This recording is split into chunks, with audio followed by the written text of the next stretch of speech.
Mike and Tom are registered with Stewart Partners Global Advisory LLC. Common Sense Finance with Mike Wiginton and Tom Farrell of HL Wiginton Capital Management, an independent investment and financial planning firm in downtown Jasper. Mike is a chartered financial analyst charter holder, and Tom is a certified financial planner professional. They are here to discuss and give their thoughts on current financial and economic matters. Now, with Common Sense Finance, here are Mike and Tom. All right, welcome back to another edition of Common Sense Finance. I'm Tom Farrell. This is Mike Wiginton. And today we're going to talk about the Reddit Wall Street bets versus the hedge funds, the GameStop saga. And I've gotten a lot of questions about, hey, is that right that they're doing that they're shorting and trying to drive the price of that stock down? Is it ethical? And Mike and I have had that debate back and forth a few times about some of the tactics that are being used. So we wanted to just briefly discuss all that and what's entailed in it. And Mike, I know you have some thoughts on. Well, so you can see I'm already closed off to you because I know where you're going with it. You see how I folded my arms? Yeah. I'm not. And so what generated this is our conversation in-house about potential, and I think you started off with like making it sound almost illegal. And I said it's not illegal at all. And you can interrupt me anytime here if I'm misquoting you. And I said it's not illegal at all. The folks at Reddit, on one hand, they're not registered people like we are. So they don't come under the rules of market manipulation like an entity that's controlled by FINRA, the SEC, or like we would.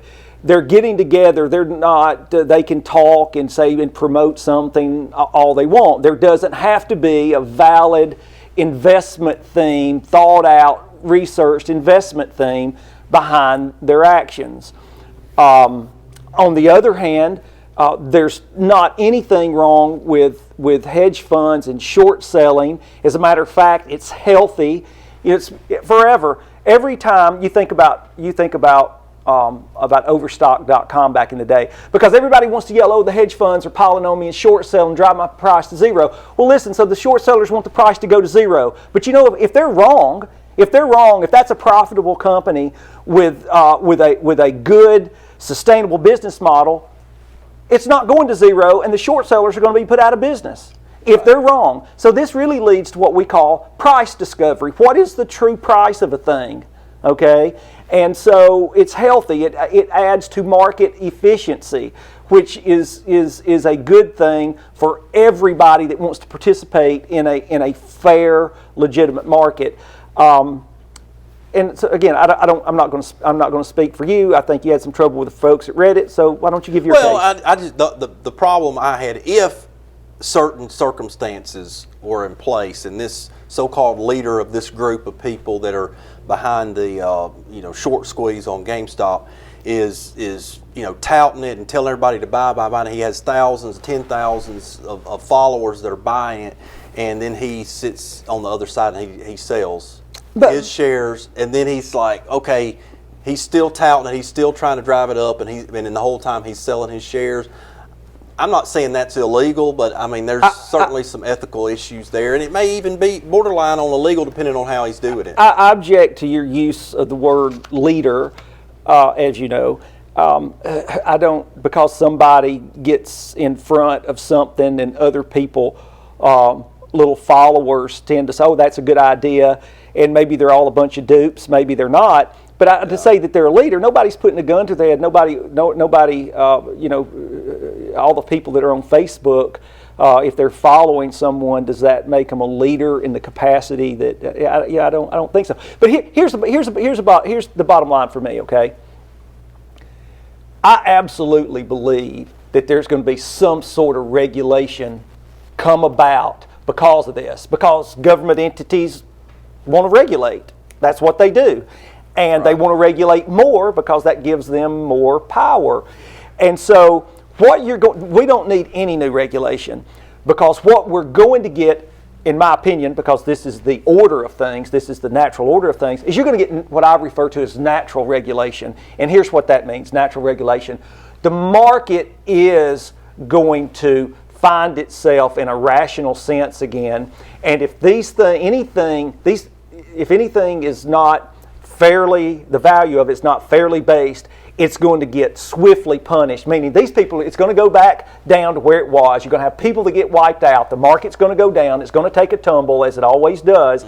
And these people are going to get wiped out, and they're going to disappear as quickly as they appeared. Okay, and then they'll think twice. They'll be a few years older, and they'll think twice before they do this Right. again. And that's the way that's going to work out. It's the way it always works out with, as I see it, these sorts of speculative behaviors. You called it mania. I agree with you.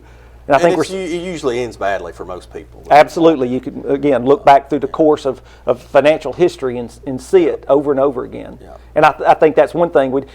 These are some finer points that I think it's good for you and I to debate. We're actually not necessarily on different pages. We actually line up in agreement. We get into some, debates over some finer points Right. that I think are healthy for us and our clients. But Well, and on that note, we talked about this the other day too, because we've gotten a lot of questions about this. Is the actions of Robinhood when all this was going on? They were not letting people buy shares of GameStop, but you could sell out of your position.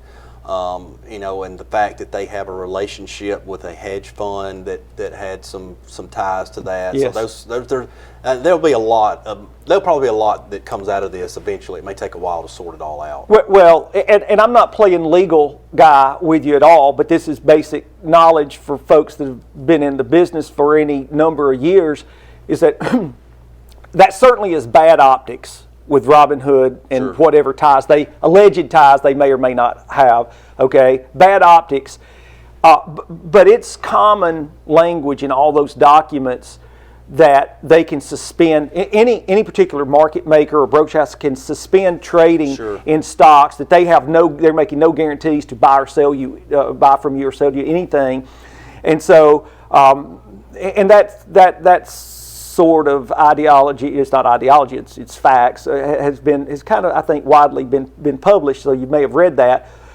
But for sure, if it's discovered that maybe there's some personal ties do in fact exist, and I shut trading down to help my buddy out over here, those folks ought to be punished. Yeah. They for sure ought to be punished.